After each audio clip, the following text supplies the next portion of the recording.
Hello, friends, and welcome to the Hopeless Gamer podcast. Let's get right into it. First up this week, we have the all-new, never podcasted before, because the Sith always keep him busy. We have Darth Ghost. Hi. And, of course, we have the Targa Rally West legend, BassMstrAU. How you going? He hasn't crashed yet, so he's a legend.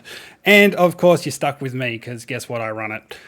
And we'll just jump straight into Halo, because, I mean, that's literally the game of the hour. Like, yes, Forza has had 10 million people playing it and all that kind of stuff, but Halo Infinite, like, down to its core, is it everything that we actually wanted from Halo Infinite, or is there something left to be desired with it? The only thing I find that should probably be bumped, which they are working on, is the Battle Pass progression. It just seems to be very...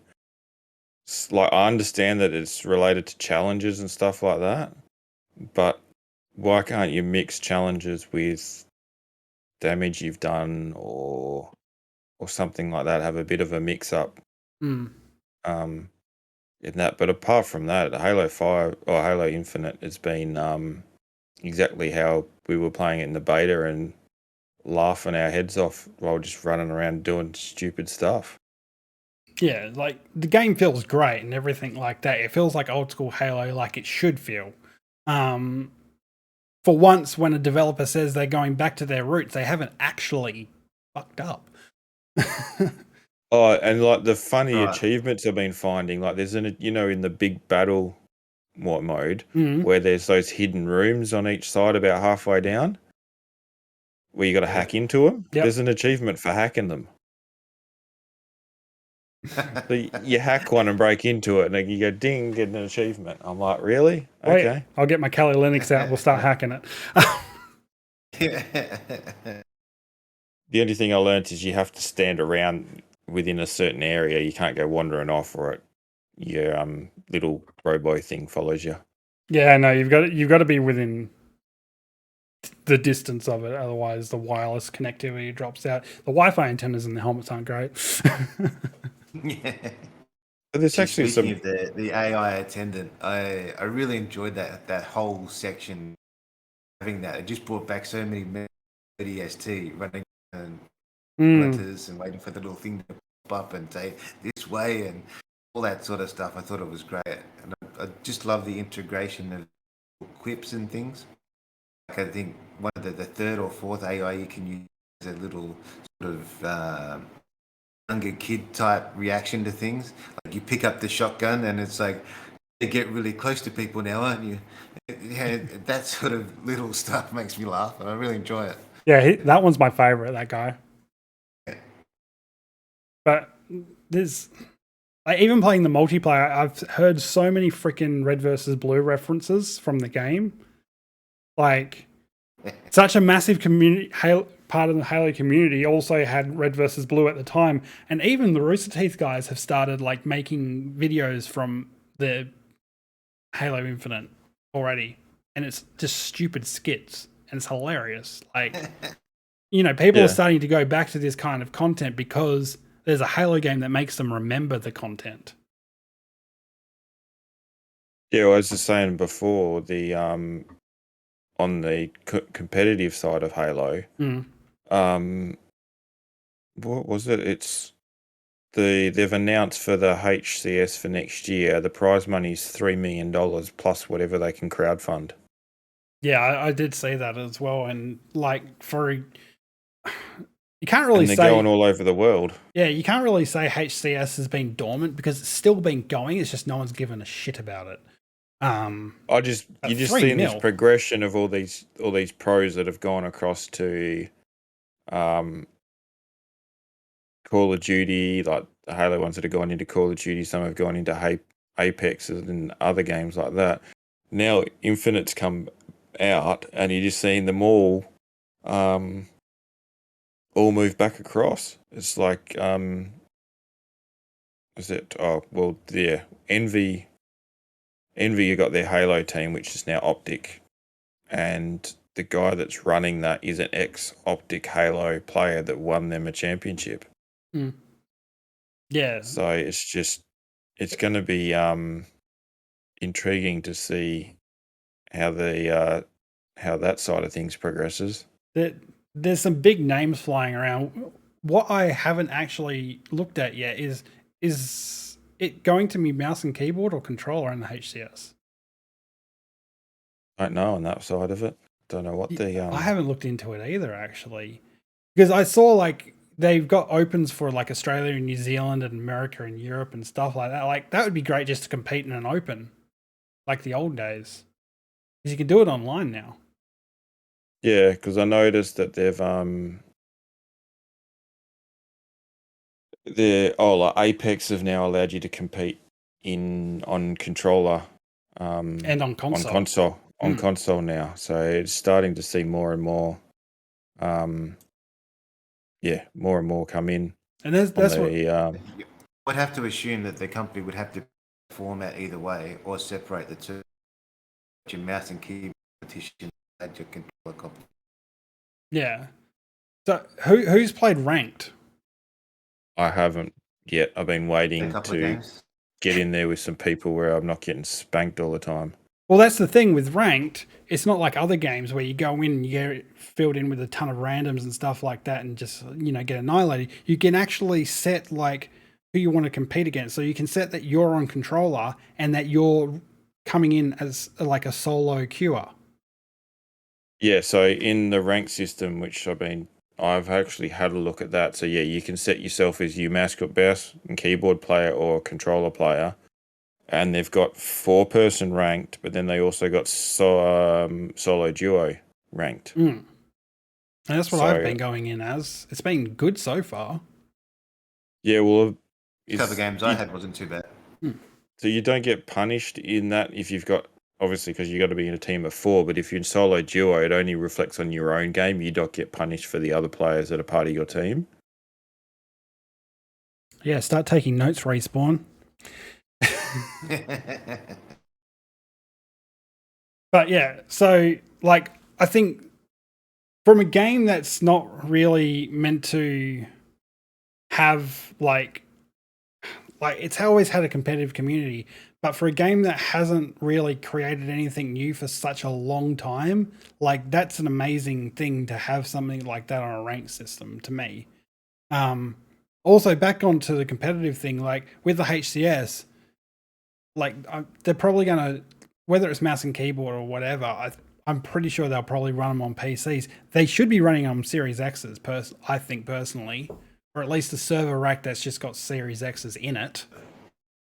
Yeah, because I'm just having a look now, see if I can find. Because like that should be how it should be done, for the simple fact that's what makes it competitive. Everyone's always got the same hardware. Everyone's got like a Series X and everything. That's what they practice on. That's the same game code that they're going to run on. It's much harder to hack because like we've seen it in the past where people have literally gone through like a competitive pro career and they've been using hacks the whole time, even on like an air-gapped freaking system on stage. It doesn't take much to hide a USB into something. Oh, word.exe. Exactly. It's not that difficult. We've seen it. We've seen people get caught for it, but you have a Series X, you have a controller or a mouse and keyboard. You can do mouse and keyboard on a Series X on Halo. It's like whether it doesn't really matter. But personally, I think they should all run consoles for like these kinds of competitions on a game that's always been a console game. And that way there's no one like, practicing on a freaking PC or something that's got a different GPU or CPU to someone else, and they have to go to these competition grade ones which are different. I mean, even if they have the same grade stuff in their personal rig at home, the settings could be completely different. You know? At least if you're using your console or a Series X console, you can put it in your lovely Gucci travel bag and whatever you want. Xbox written on the side of it. Tells everyone what's in the bag, so do that. Yep. Steal my Xbox. It's right here in my... Oh, God. Actually, that Halo they actually created a Halo backpack that was on the Xbox Gear Shop that was made to fit a Series X and the controllers and headset and everything. It looked really cool. Gucci bag probably cost $1,000 just to get them. That's okay. I'm getting sick of like the 100 Thieves with Gucci and the Xbox with Gucci and all this kind of stuff. What the hell is with these gaming companies and esports companies going with freaking Gucci and no one can fucking afford it? And plus, half the shit looks crap anyway. Because who wants to be that outlandish? I don't understand the designer side of that things with like the bag and it's got all the pockets and clips and all the rest of this kind of stuff on it. That it's made for a market that might exist somewhere. I doubt anyone from Australia will buy that. I just thought it was odd to have Xbox written on the outside of it in massive green letters. Just it's like, look at me. Part of the branding deal. Yeah. Oh. Anyway. But yeah, so honestly, I'm really happy with it. With Halo, I've seen some things come out because there's been people having hands-on previews, like IGN and GameSpot and stuff like that, have hands-on previews with the campaign for like 5 hours or something like that. And all those like back when when Halo said they were going to postpone it till this year, like wait a year until it comes out, and people were saying, oh, it's got like a 4-hour campaign and stuff like that. IGN and that saying it's got like a minimum 10-hour campaign. Many conflicted. Well, I mean, they've played it now and they reckon they're not even getting halfway through it. The other thing I've heard is apparently it's Halo but Far Cry.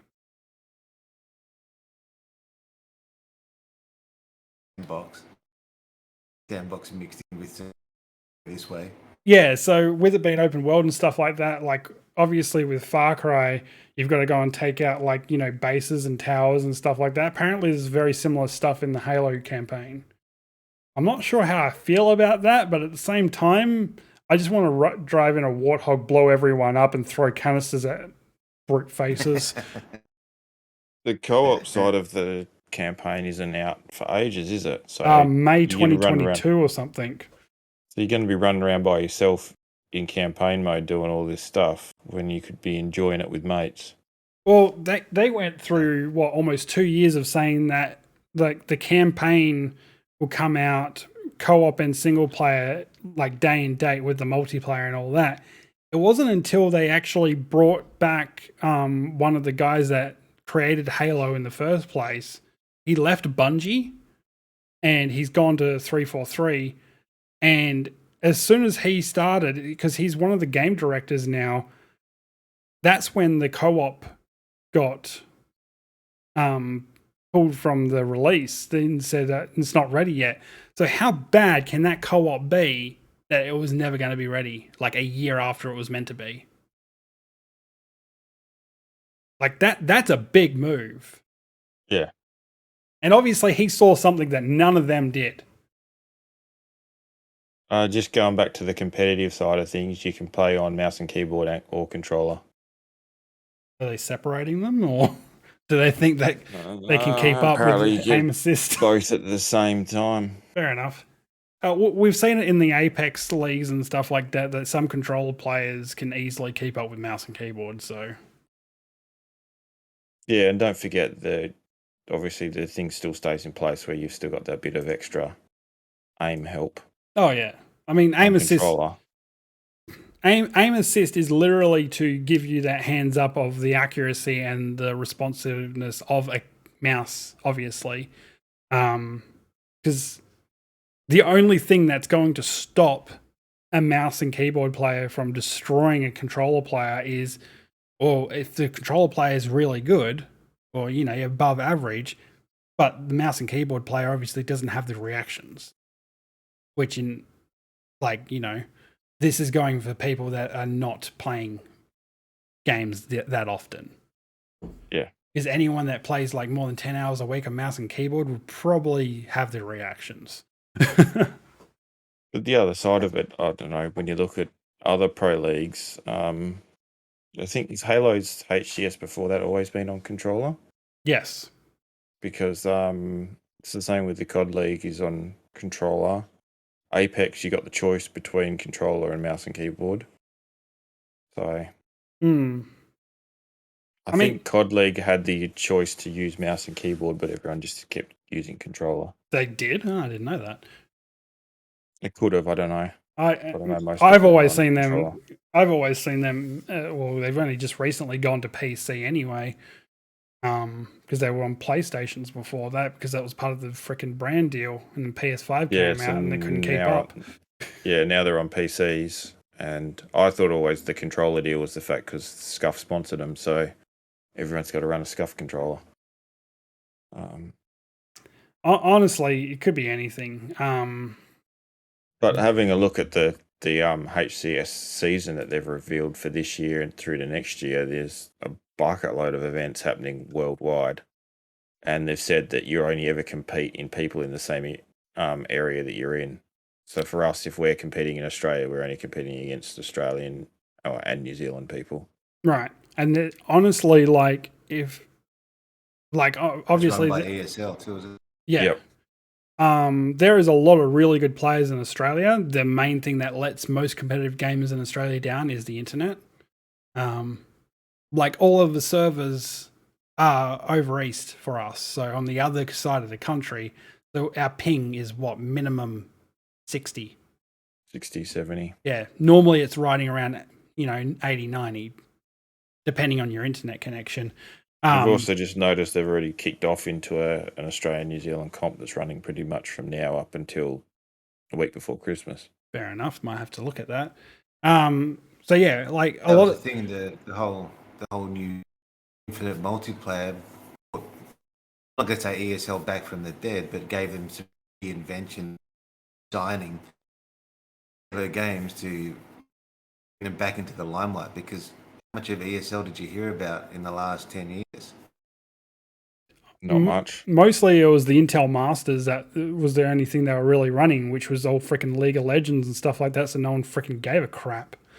Well, none of us did. The other side of it is, I don't know whether it's just because the way it seems to be, there seems to be more comps promoted in Europe and America, while the Australian region, they're on, but you don't hear about them unless you go digging and looking for them, and you need to know who's promoting them to actually find where they are so you can go sign up. I thought there would be a bit more,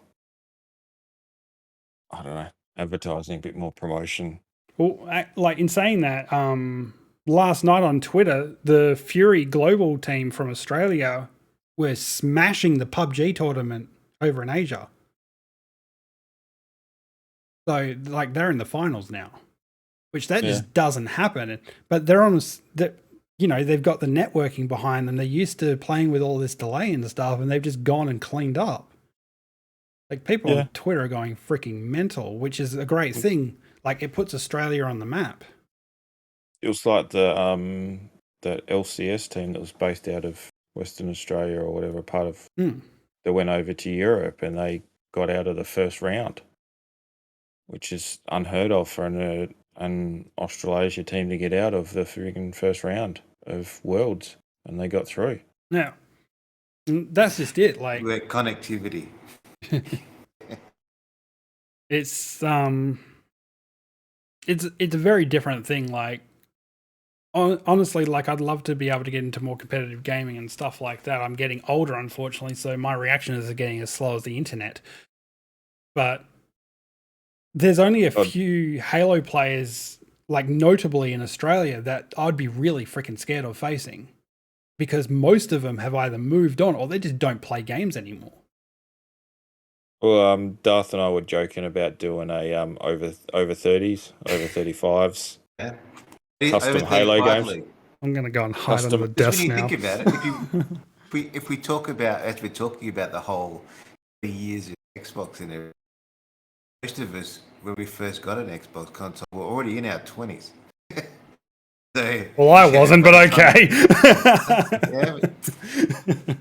As everyone gets older, obviously, not even going to say that I would be able to beat some 20 because that would just be saying vision, self-promotion the wrong way.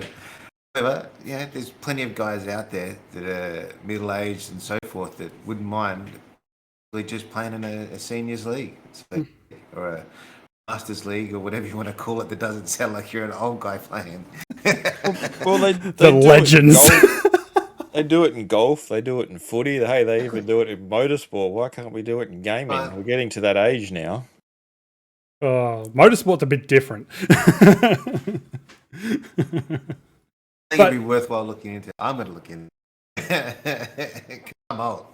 Honestly, though, like if you go by the motorsport angle, unless they're like professional drivers, like touring car drivers and stuff like that, yeah, once you hit an age thing, your reactions do go down. There's only so much you can do. But if you're looking at the more like hobbyist or like even Targa West for that instance, the older people are the better drivers because they've got the brain for it. There will be a ton of Halo players and stuff like that have been playing since Halo 1 that have the better strategies and stuff because they've got the brain for it. They just might not have the bloody reactions to back it up. Exactly. Against a 12-year-old freaking COD player that's just going to sit there trying to do spin shots and shit. But you got to look at the aspect of competitive Halo is a different kettle of fish when it comes to competitive gameplay. When I've been watching people play ranked and stuff like that, Halo's about teaming up, communication, constantly moving and things like that. It's totally different to watching people play COD and competitive COD, competitive Fortnite, competitive Apex. Yeah. So like even competitive Apex is a lot different to playing Apex in ranked. Like competitive Apex, everyone's just gearing up and trying to take pot shots at each other just to get to the last circle, while in competitive ranked, they just want to try and go through and squad wipe people. Exactly. But see, that's the thing with COD and, well, I'm not really sure on Fortnite, but COD and Apex that I've got a lot of experience with, if you're at that stage and you come up against a slightly weaker team, like I can wipe a team by myself with very minimal help or even no help. I've done it multiple times. You cannot do that in Halo. You've never been able to do that in Halo. Like if you come up against two people and you're by yourself, you're practically fucked. Yeah, and then you also got to dodge the initial grenade barrage that's going to come into a certain area depending on what you're playing. Yeah, you're playing. That's the only way to beat a double team. Have really good grenades. Stick those first two grenades and run. Yep. If you've only got the standard grenades, make sure you rebound them good. Yeah. Have a spiker in the crotch. Anyway. But I mean, that's how that is, and that's how like the time to kill and everything's tuned. That's how the weapon accuracy and everything's tuned for Halo, and it's always been like that. Halo competitive play and even Halo normal play has always been about competitive teamwork. Yep. It's not like other games where back it's in the like, old Blood Gulch, you couldn't win Blood Gulch if you Blood Gulch. They better be bringing that back. I think they are, aren't they? I thought they were. Yeah, I think they are. I just don't think it's out yet. I think there's a bit of a 12-month roadmap with Halo with stuff coming out. Just one more thing to add to that Infinite multiplayer about it's very pretty. It's gorgeous. It's very, very pretty. There's lots more detail. Unfortunately, when you start to have a look and smell the roses, so to speak, it's quite easy to get killed. Well, my biggest thing on when you're playing the big battle thing is when you got those bloody animals running around in the map, and you're flanking down the side, and you're like, is that a person or is that just some little animal that's hopping across because it's getting out of the way? And it's just like there's times where I've just lobbed grenades in there and I've gone run around the corner. I'm like, no, that wasn't a person. That's an animal that I've just grenaded. That's a pretty distraction. Yep. Look at our lovely flora and fauna. Oh, and the little tactics you can do in Halo in the multiplayer, like what was it with the seed thing? I think it was, and even with the grenades, it's like where they got those launch ramps. You can throw grenades at them, and it launches off the launch ramp and just sends them launches them hard into the air, and you're just waiting for it to bounce down and whatever take someone out, or because you can just throw grenades ahead of yourself when you're going to launch to an area, so they land in that area, and then you land in afterwards. Yeah, like, the man cannon stuff's always fun. The gun goose. I got my hands on a gun goose. Like it's a mongoose with guns on it. It's great. I whopped I've only actually seen you with it in that one game mode that we played. I kicked someone off of it. I was like, "This is mine." And one other game that I've played, I've seen it. Apart from that, it's one of those rare drops. Yeah, I took out the wasp and everything in that thing. That's not an easy thing to do with anything. It's great. Like that was one of those things that, like, I was like, really? People are just going to go around killing everything with that? It was super easy to steal it off that person. I'm not sure if they were a bad player or I just got a good drop on them. But once I was on it, it was really good. But I got taken out pretty spectacularly. So, it's not OP. Yeah, but the other side of it is I think not the constant drop of the same vehicles is also helping with people. Actually, I think you're not sure what you're going to get. I think that's the major issue at the moment is the rate of the tank drops. Because it seems that almost every single time when my team's been losing, a Scorpion tank has dropped but for them. And we've got nothing to combat it. And I'm just like, is this thing because they call that the broom? They give the other team a broom so they can finish sweeping up and clear the map for the next game. Well, that's what I mean. Like, is this a thing that they've added in? Like, if one team gets to a certain point threshold or something like that, they get rewarded with a Scorpion tank or something like that, while the other team just has to sit there and continue to suffer. Yeah. Oh, I think it's just one of those things they'll work it out as they go along. I think the losing team should get the Scorpion tank. Yeah, well, they should really. They should be, as the match progresses, they should drop weapons to allow them to get back into the game, close it back up again. Actually, that's the only glitch. It's a big game time thing. The big game has been going for 35 minutes to wrap this up so we can bring the next game in. Oh, God. It's the only glitch I've actually had so far was actually trying to take out a Scorpion tank. Like, I jumped on it to, like, punch it or whatever you can do on it. Thing is, I don't know what you can do on it because the Scorpion tank kind of freaked out and glitched out, and then I got thrown off it and just died. And I was like, okay, I don't really know what happened there. And then someone had blown it up before I got back to it. That's the only glitch I've found in the whole game so far. I've got a video I took on one glitch, and it's the warthog is humping the ground. Oh, it's doing little vibrating and just dancing there on there. And you're bouncing and everything like that, like it's bloody. It's not a glitch. It's called teabagging. It's a Halo. It was teabagging a rock, I think, that it was stuck on. Oh God, this is going to be bad. Bring back the tea bags. So yeah, it's so far it looks absolutely brilliant. Like, I can't wait for the campaign and everything like that. I'm happy so far with ranked and everything like that. Like, I haven't even got a rank yet because I haven't done the initial 10 levels. The tutorials were absolutely great. Like, you can do a multiplayer tutorial, which has kind of got some storyline in it. Has anyone done that? Yeah, I've done that. That was actually quite good. It was really well made. I'm not sure if you can call it a bit of the story. I'm not really sure how it fits in, but it does give you a bit of background story and stuff that we've seen from trailers anyway, but it's been really good. Who got banned from Halo already? Because they kept disconnecting from ranked games. Oh, Zelander got banned because the game kept crashing on him, and then there's penalties in ranked mode for disconnecting. Right. Get so he didn't get banned. I think he had 4 crashes, and then because of those 4 crashes, they count as 4 leaving for the game. So he got he couldn't load into a ranked match for 24 hours or something like that. Right. Respawn, are you taking notes So yet? when Like, it's- seriously. So when it's not your fault, you still get in trouble. Yep. Well, When obviously game they crashes and yeah. honestly they probably just haven't tuned it yet. Like they've put something Yes. in as a security measure and like haven't tuned it for game crashes. But honestly, I haven't seen people complaining about game crashes. That was the only instance I've seen. So I reckon there's something wrong with his setup.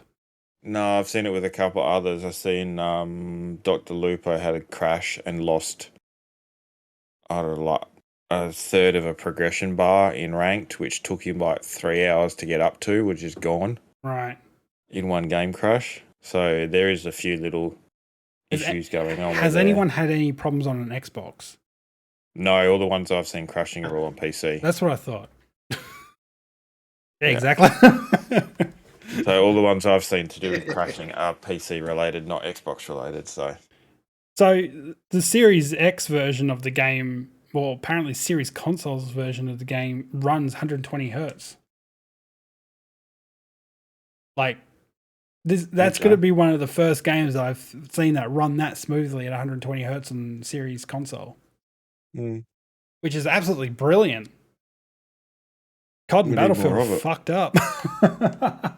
Need more games of it. I guess we just wait for these new generation games to come out and start really pushing the Series X. Honestly, I'm still a little bit peeved about Forza being only 60 FPS, even on performance mode. Yeah, I'm waiting to see whether they make About tweak the- that or not. Apparently, About the pretty for Forza though. yeah, I think they said in an interview the reason they've locked it to 60 was literally because they wanted to keep the game stability and everything like that. And I was like, okay, whatever. Which game was it? There was a game that came out that wouldn't frame lock on 3090 graphics cards. It just kept going and going and going. That was New World. That was frying Yeah. 3090s. Yeah, that was it. It just would not frame rate lock. Well, it was You had to go in there and put it in itself because it just kept pushing the 3090 as far as it'd go. yeah, because the 3090 doesn't actually have a frame rate lock on by default, and New World didn't have a frame rate lock by default. Yep. Which one of those companies should probably put a frame like that frame rate lock on by default, and it was just we're gonna see who breaks first. Yep. But yeah, apparently all those have been from what I heard, they were all being replaced under warranty. Okay, yeah. But I kind of find that bullshit because that should be user error. But then again, it's not really errors, developer errors. I think there's 3 parties involved that are all in fault: the user, the game developer, and the driver developer. NVIDIA. You also get a lot of people like I'm in for and everything where you just plug the game in and you start playing. You play with the settings afterwards. Exactly. You want to sit there for at least the first hour and stuff like going, really, this is an awesome game, blah, blah, blah. And you go, I wonder if I can make it prettier. Yeah. Which I noticed in Halo Infinite, there's no change in mode. It's just set to quality mode in the video settings. I've been playing around with my controller settings more than anything. I haven't actually looked at anything else in there, but yeah, maybe that's something that's going to come out in the full game release, because technically, yes, the multiplayer drop, but it's classed as a beta. They even said in the stream, like, the multiplayer beta will run all the way up until the launch of the full game on December 8th, and all your progression will carry over. So see what Running all happens the on way up that. now, is it? I thought it was only going to run from the 16th to the 2nd. what, the multiplayer? Yeah, I thought that's right. I thought the multiplayer finished tomorrow. The dates I saw. Really? Oh, Guess we'll find out whether it runs all the way. I was watching that Xbox 20th stream again last night, and yeah, they said it was all the way to launch. I'm going to look this up. See what happens. We'll find out. That's a little bit weird, really. Well, I find that strange, seeing I'm having a look now and there's competitions, Halo competitions happening on the 1st and 2nd of December in Australia. Mm. So you Maybe don't it need is to be able now. to practice. So maybe they've just undone the whole lot. It's just going to be those same maps that we've been playing on anyway. Yeah. Yeah, so according to Games Radar, start of November 15th will go right on until the full launch of Halo Infinite in campaign mode on December 8th. That was updated 4 days ago, which is when the stream was. Oh, they must have. Because I swear on the stream or something like that, it said it would only run until the 22nd. So maybe Oh. they've just changed it because of popularity. I don't know. I thought on the Xbox stream they said it was going all the way to the launch of Halo. Above our pay grades to make those decisions. Yeah, we just play the games and break the games. Darth, are you playing on a Series X or are you playing on an Xbox One? Xbox One X. Okay, so I remember back in the test flight where me and Bass were talking about like the little animals in the big game, like big world game, whatever the hell it's called. You couldn't see any of the little animals. So that led me to a 15-minute run around the circle going, what the hell are these two idiots talking about? Well, I don't see any animals around here. We are idiots because we were trying to ride them and stuff. But can that led to the change. Can you see it on Xbox One? Like now? Can you see any of the They're not there. They're not there? Okay, so that's obviously something they've only put into the more powerful consoles. I believe too with Ryzen 5 there is a couple of little details that don't. Interesting. So is playing on an Xbox One an advantage then because you don't have all the distractions? We'll have to see, I guess. Like those people, what happens. Like those people that played PUBG on like ultra low settings so all the grass doesn't spawn in so they can see people laying down. Oh yeah, I've seen that. I've even seen it with COD and stuff like that, where they take out the certain rendering and stuff like that, so it all goes into. It's like looking at when people put Fortnite performance mode. It looks like someone's drawing a child's done a comic. The way that the program goes in that mode. I've heard some complaints about that. Yes, could not see the little animals.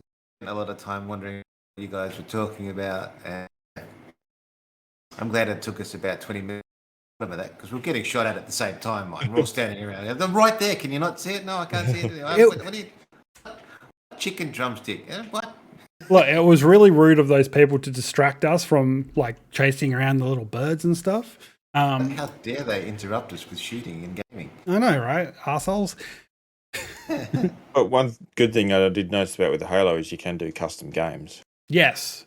And I am considering doing Essential Gamer mini tournaments. Might as well. Once I set up some stuff and things like that. I'm very busy. Because you can, because the other side of it is you can co-stream the HCS stuff as well. I noticed as well. Yeah, that was announced. 2 days ago. Yeah, they've announced that as well. So you can, which is a good thing because you don't normally get that on all. Well, no. Normally they copyright the crap out of like the viewing or the restreaming privileges or whatever the hell you want to call it. But the only annoyance I found with it is there's Twitch drops. So a lot of people are going to migrate towards Twitch to watch it than YouTube because of the Twitch drops. Yeah. At least you only had to be there for like 20 minutes, 5 minutes to get that drop. All day. That's fine. At the same time, like, I mean, even if I was still streaming on Twitch and stuff like that, I wouldn't be one of the people listed for the Twitch drops anyway. I'm not a big enough streamer. And if I was ever going to co-stream the HCS like on YouTube, then at least I would get the YouTube people that don't really use Twitch anyway. Yeah. Plus, on top of that, the community on YouTube gaming is a lot nicer and healthier than Twitch. Like, I don't care about like all the Twitch drops and stuff like that. Like that little bit of positive part of Twitch is way outweighed by all the negatives. Yeah. For me anyway. Like I know a lot of people are very successful on Twitch. I've streamed with people that are now very successful on Twitch and things like that.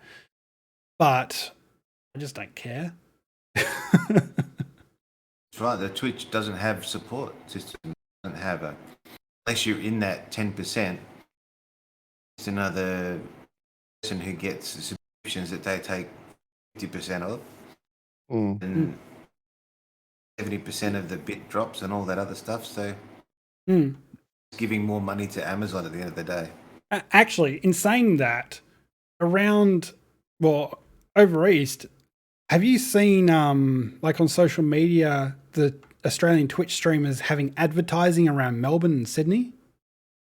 Yeah, I've seen a couple of posts related to that. Like Loser Fruit has a digital billboard that's going around, literally like, oh, watch Loser Fruit on exclusively on Twitch and stuff like that. Barjo's got a massive billboard up above some buildings. It's not digital. He's not special enough to be digital.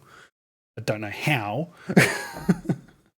Well, it's just their way of trying to get back in the market, I guess. Apparently Hex has one as well, and I'm not sure if like they are putting these out or Twitch is or Twitch Australia is. I don't even think there is official. I know there's Twitch ANZ, but I don't think they're actually a part of Twitch. So I don't know. Sounds more like self-promotion, to be honest. Well, it's not them putting them up. I'm putting them up and paying for them. I don't think Loser Fruit would spend the money to have a digital billboard with a face on it. Wouldn't see the point. Exactly. Like this has clearly been done by Twitch because it's got all their branding over it. And I've seen stuff like this happen in the past. I've never seen it happen for Australia and Australian content creators. That's what's got me weirded out. Like, this is something Xbox Australia would do, but not Twitch. I don't know. I'll just leave them to it. Obviously, they must be seeing the numbers fall, maybe. I was going to say, are the numbers that low? Next, it'll be radio ads. The numbers. But yeah, I don't know. Electronic billboard is really the most cost-effective way to be advertising at the moment when people are still more homebodied than going out and about. Yeah, especially in the regions that they're actually advertising them in. Like, most of them are still in lockdown because none of them want to listen to frickin' any of the rules. I mean, all the protesters and everything will say. Oh, well. We won't get political on the podcast. Anyway, so that's going to do us all here for today. Darth, where can we find you and all your content that you might make? Where do you stream? All the socials, just under Darth Ghost. The Darth Ghost? Just Darth Ghost. Darth Ghost. Okay. Fair enough. On all of the socials under that heading. You streaming or anything? Getting back into it, I'll probably start again, but that'll be only to YouTube. And are you moving to YouTube as well? I sat on the fence for a very long time and decided that the Facebook doesn't work here. The Twitch doesn't work. It's just more bites out of just being on YouTube. Basically, just people being more interactive. They just come and sit and stalk. They actually say things like, "Hey, how's it going?" I've started a revolution, people. I was the first one to YouTube. I started the YouTube trend, and everyone's moving over with me. Anyway, Bass, where can we find you? On all the socials is BassMstrAU. I might be getting a bit more streaming, and I've got a bit of a workload at the moment, so I've got to get through that. But maybe over the Christmas break, I'll get a few more streams in because there's a few of these games I really want to finish and level up. Fair enough. And you can find me at birdyassassin on everything. Instagram, Twitter, Facebook, even though I don't really use Facebook because who the hell wants all your data given away? And I am exclusively on YouTube gaming under birdyassassin as well. So, Remember, if there's anything cool that you want to send us or anything you want to tell us, you can always email us at podcast@essentialgamer.com.au, or you can find us on social media at EssentialGamerAU on Instagram and Facebook, or EssentialGameAU on Twitter. So until next time, we see you with the next episode. Bye for now. See ya.